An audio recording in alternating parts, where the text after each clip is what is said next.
ఖర్చు పెడుతున్నాము.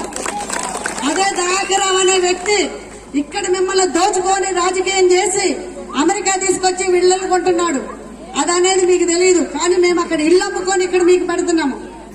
అదొక్కటి మీరు ఆలోచించాలి. ఇక్కడ మేము డెవలప్మెంట్ కి అక్కడ అమ్ముకొని ఇక్కడ తీసుకొస్తున్నాము. సో మాకు అవసరం లేదు. సో మీకు ప్రజాసేవ చేయాలనేది మాకు తాపత్రము. మీ మధ్యలో ఒక ఆడపడుచులాగా ఉండాలనే తాపత్రము. నేను అమెరికా చాలా మంది చెప్తున్నారంట అమెరికా మళ్ళీ ఎలక్షన్ అయిపోయిన తర్వాత వెళ్ళిపోతుందని. నేను వెళ్ళిపోవడానికి రాలేదు, దయాకర్ రావు అంత తేలటానికి వచ్చాను. దయాకర్ రావు అంత చూడాలి. అంత చూడాలంటే మీరందరూ కూడా నాకు సహాయపడాలి. నాకు ఈ ఒక్క అవకాశం ఇచ్చి మీ ఇంటి ఆడపడుచులాగా నన్ను గెలిపిస్తారు, నన్ను ఆశిస్తారని కోరుకుంటున్నాను. మీరు నన్ను మంచిగా దీవించి నన్ను గెలిపియాలని ఆలోచిస్తున్నాను. అదేవిధంగా నాకు ఎమ్మెల్యేగా వచ్చిన జీతం కూడా మన నియోజకవర్గానికే డెవలప్మెంట్ కే వాడతాను. మీరందరూ కూడా నేను సెలవు తీసుకునే ముందు అక్కలందరికీ మీ అందరికీ స్పెషల్ గా చెప్పేది ఏంటంటే, మీరే కాదు ఓటేసేది. నిన్న నేను ఛాలెంజ్ చేసా స్టేజ్ మీద, అక్కలే కాదు అక్కల భర్తలతోటి, అక్కల కొడుకులతోటి, అక్కల అల్లుళ్ళతోటి కూడా వేపిస్తారు. అదే కాంగ్రెస్ ప్రభుత్వం వచ్చినప్పుడు మనకి అదేమీ చూడదు. మీకు ఎవరికి అవసరమా, ఎవరికి క్వాలిఫైయింగ్ గా ఫైనాన్షియల్ గా అనేదే చూస్తారే తప్పితే నువ్వు ఏ పార్టీకి సంబంధించిన వాళ్ళు, మీరు ఏ కండా కప్పుకున్నారు, మీరు ఎవరికి సపోర్ట్ చేస్తున్నారని ఎప్పుడు చూడలేదు. మీరు మన కాంగ్రెస్ ప్రభుత్వం వచ్చినప్పుడు అందరికీ డిస్క్రిమినేషన్ లేకుండా పంచిన పథకాలు ఇవన్నీ కూడా. అదేవిధంగా మనకి కాంగ్రెస్ గవర్నమెంట్ వస్తే 2 లక్షల రుణమాఫీ, ప్రతి వాళ్ళకి 2 లక్షల రుణమాఫీ. మనకి ఆ రోజు టీఆర్ఎస్ ప్రభుత్వం వచ్చినప్పుడు మనకి 1,00,000 రూపాయలు రుణమాఫీ అన్నారు. అది ఎప్పుడు 9 ఏళ్ల క్రితము. ఆ 9 ఏళ్ల క్రితం నుంచి కూడా ఇప్పుడు వరకు మనకు వడ్డీనే ఎన్నో లక్షలైంది. మళ్ళీ ఇప్పుడు ఎలక్షన్ ఉంది కదా అని మళ్ళీ వాళ్ళు 1,00,000 రూపాయలు వాగ్దానం చేస్తున్నారు. కానీ ఇంతవరకు ఎవరికి కాలేదు. మీకేమన్నా అయిందా? మీ బ్యాంకులో ఏమన్నా వచ్చిందా? ఏమీ రాలేదు కదా. సో అదే విధంగా వాళ్ళు ఎప్పుడు కూడా మనకి ఎలక్షన్ టైం అప్పుడు మన కన్నీరు దుడవటానికే వాళ్ళు ఎన్ని కట్టుకథలు చెప్తారు.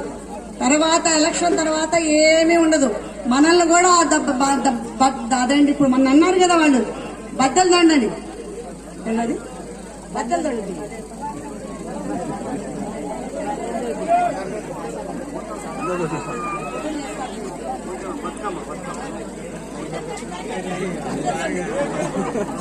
బద్దల దండలోకి దాల్తున్నా అన్నారు కదా. మనకి ఎలక్షన్స్ అయిపోయిన తర్వాత మళ్ళీ అందరినీ అందులోకి దాల్తారు.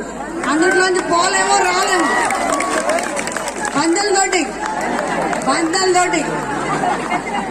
బందలతోటి ఇప్పుడిప్పుడే మీ అందరిలాగా తెలుగు నేర్చుకుంటున్నా, నన్ను క్షమించాలి.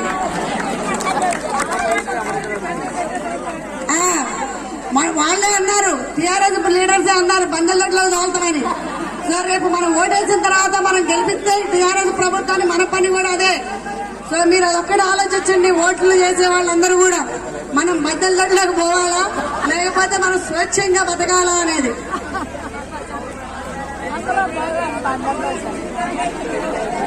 అట్లానే మీకు మన కాంగ్రెస్ ప్రభుత్వం వచ్చిన తర్వాత ప్రతి వాళ్ళకి ఇందిరమ్మ ఇళ్ళు ఉంటుంది.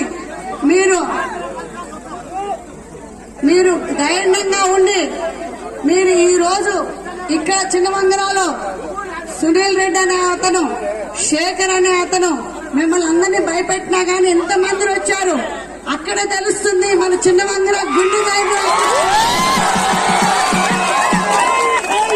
చిన్నమంగర గుండె ధైర్యం మనుషులని తెలుస్తుంది. మీరు దేనికి భయపడాల్సిన అవసరం లేదు, భయపడి బతకాల్సిన అవసరం లేదు. Bye bye Dayakar Rao. Bye bye చెప్పేసి మనం ధైర్యంగా బతకచ్చు. మన కాంగ్రెస్ ప్రభుత్వం గెలిపించుకుంటాము. మన కాంగ్రెస్ ప్రభుత్వం పాలకుర్తిలోనే కాదు, మన తెలంగాణ రాష్ట్రంలో కూడా వస్తుంది తప్పకుండా. అదేవిధంగా నా మీద వచ్చే ఆరోపణలతోటి మీరు అశ్రద్ధపడకండి, ధైర్యం జడకండి. కాంగ్రెస్ టిక్కెట్ మనకే, కాంగ్రెస్ టిక్కెట్ మనకే.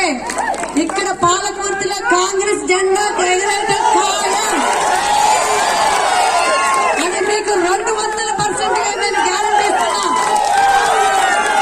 సో మీరు అదర్తో పడకండి, మీరు నిరాశ పడకండి. మనకి టికెట్ వస్తుంది గ్యారంటీ. కాకపోతే 1 day or 2 days డిలే తప్పితే మా టికెట్ మనకే. సో మీరందరూ కూడా ధైర్యంగా ఉండి మీరు కాంగ్రెస్ ని గెలిపించి నాకు ఈ ఒక్క అవకాశం ఇచ్చి మీరు నన్ను ఎమ్మెల్యేగా కనుక వెన్నుకుంటే మన పాలకుర్తి నియోజకవర్గాన్ని నేను అభివృద్ధి చూసి చేపిస్తాను, మీకు చూపిస్తాను. ఎందుకంటే మేము గత 30 ఏళ్ల నుంచి కూడా మేము ప్రజాసేవ చేసి బతుకుతున్నాము ప్రజల మధ్యన. మనకి తోరూరు మండలంలో మీకు తెలుసు, మన తోరూరు గ్రామంలో మన చెర్లపాలెం తోరూరు మండలంలో ఎంత డెవలప్మెంట్ చేశామో 30 ఏళ్ల క్రితమే హాస్పిటల్ కట్టించి. సో అదే డెవలప్మెంట్ మనకు పాలకుర్తి నియోజకవర్గం మొత్తం కూడా చేసి చూపిస్తాము. మేము ఇక్కడికి అమెరికా నుంచి మీతోటి రాజకీయాలు చేసి దోచుకోవటానికో దాచిపెట్టుకోవటానికో రాలేదు. మీ మధ్య ఉండి మీ కష్టాల్లో పాల్గొని మన ఏరియా డెవలప్ చేసుకోవాలనే ఉద్దేశంతో మీ ప్రజాసేవ కోసమే వచ్చామే తప్పితే మాకేమి పదవులో లేకపోతే డబ్బులో కావాలని కాదు. దేవుడిచ్చింది మాకు ఆల్రెడీ అమెరికాలో ఉంది, అదే తీసుకొచ్చి ఇక్కడ ఖర్చు పెడుతున్నాము. అదే దయాకర్ రావు అనే వ్యక్తి ఇక్కడ మిమ్మల్ని దోచుకొని రాజకీయం చేసి అమెరికా తీసుకొచ్చి ఇళ్లను కొంటున్నాడు. అదనేది మీకు తెలియదు, కానీ మేము అక్కడ ఇల్లు అమ్ముకొని ఇక్కడ మీకు పెడుతున్నాము. అదొక్కటి మీరు ఆలోచించాలి. ఇక్కడ మేము డెవలప్మెంట్ కి అక్కడ అమ్ముకొని ఇక్కడ తీసుకొస్తున్నాము. సో మాకు అవసరం లేదు. సో మీకు ప్రజాసేవ చేయాలనేది మాకు తాపత్రము, మీ మధ్యలో ఒక ఆడపడుచులాగా ఉండాలనే తాపత్రము. నేను అమెరికా చాలా మంది చెప్తున్నానంట అమెరికా మళ్ళీ ఎలక్షన్ అయిపోయిన తర్వాత వెళ్ళిపోతుందని. నేను వెళ్ళిపోవటానికి రాలేదు, దయాకర్ రావు అంత తేలటానికి వచ్చాను. దయాకర్ రావు అంత చూడాలంటే మీరందరూ కూడా నాకు సహాయపడాలి. నాకు ఈ ఒక్క అవకాశం ఇచ్చి మీ ఇంటి ఆడపడుచులాగా నన్ను గెలిపిస్తారు, నన్ను ఆశిస్తారని కోరుకుంటున్నాను. మీరు నన్ను మంచిగా దీవించి నన్ను గెలిపియాలని ఆలోచిస్తున్నాను. అదేవిధంగా నాకు ఎమ్మెల్యేగా వచ్చిన జీతం కూడా మన నియోజకవర్గానికే డెవలప్మెంట్ కే వాడతాను. మీరందరూ కూడా నేను సెలవు తీసుకునే ముందు అక్కలందరికీ మీ అందరికీ స్పెషల్ గా చెప్పేది ఏంటంటే మీరే కాదు ఓటేసేది. నిన్న నేను ఛాలెంజ్ చేసా స్టేజ్ మీద, అక్కలే కాదు అక్కల భర్తలతోటి, అక్కల కొడుకులతోటి, అక్కల అల్లుళ్ళతోటి కూడా వేపిస్తారు. ఎందుకంటే స్త్రీ శక్తి, ఆ శక్తి అనేది మీరు ఈ ఓటింగ్ లో చూపియాలి. తక్కువ కాదు. మన ఆ రోజు చెప్తారు తెలుగు లస్స అని, అట్లే మహిళ లస్స కాదు. మహిళాల్సిన అవసరం లేదు, భయపడి బతకాల్సిన అవసరం లేదు. Bye bye Dayakar Rao. So bye చెప్పేసి మనం ధైర్యంగా బతకచ్చు. మన కాంగ్రెస్ ప్రభుత్వం గెలిపించుకుంటాము. మన కాంగ్రెస్ ప్రభుత్వం పాలకుర్తిలోనే కాదు, మన తెలంగాణ రాష్ట్రంలో కూడా వస్తుంది తప్పకుండా. అదేవిధంగా నా మీద వచ్చే ఆరోపణలతోటి మీరు అశ్రద్ధపడకండి, ధైర్యం జరగండి. కాంగ్రెస్ టికెట్ మనకే, కాంగ్రెస్ టికెట్ మనకే. ఇక్కడ పాలకుర్తిలో కాంగ్రెస్ జెండా ఎగరేయడం ఖాయం. అది మీకు 200% నేను గ్యారంటీ ఇస్తున్నా. సో మీరు అదర్తో పడకండి, మీరు నిరాశ పడకండి. మనకి టికెట్ వస్తుంది గ్యారంటీ. కాకపోతే 1 day or 2 days డిలే తప్పితే మా టికెట్ మనకే. సో మీరందరూ కూడా ధైర్యంగా ఉండి మీరు కాంగ్రెస్ ని గెలిపించి నాకు ఈ ఒక్క అవకాశం ఇచ్చి మీరు నన్ను ఎమ్మెల్యేగా కనుక వెన్నుకుంటే మన పాలకుర్తి నియోజకవర్గాన్ని నేను అభివృద్ధి చూసి చేపిస్తాను, మీకు చూపిస్తాను. ఎందుకంటే మేము గత 30 ఏళ్ల నుంచి కూడా మేము ప్రజాసేవ చేసి బతుకుతున్నాము ప్రజల మధ్యన. మనకి తోరూరు మండలంలో మీకు తెలుసు, మన తోరూరు గ్రామంలో మన చెర్లపాలెం తోరూరు మండలంలో ఎంత డెవలప్మెంట్ చేశామో 30 ఏళ్ల క్రితమే హాస్పిటల్ కట్టించి. సో అదే డెవలప్మెంట్ మనకు పాలకుర్తి నియోజకవర్గం మొత్తం కూడా చేసి చూపిస్తాము. మేము ఇక్కడికి అమెరికా నుంచి మీ తోటి రాజకీయాలు చేసి దోచుకోవటానికో దాచిపెట్టుకోవటానికో రాలేదు.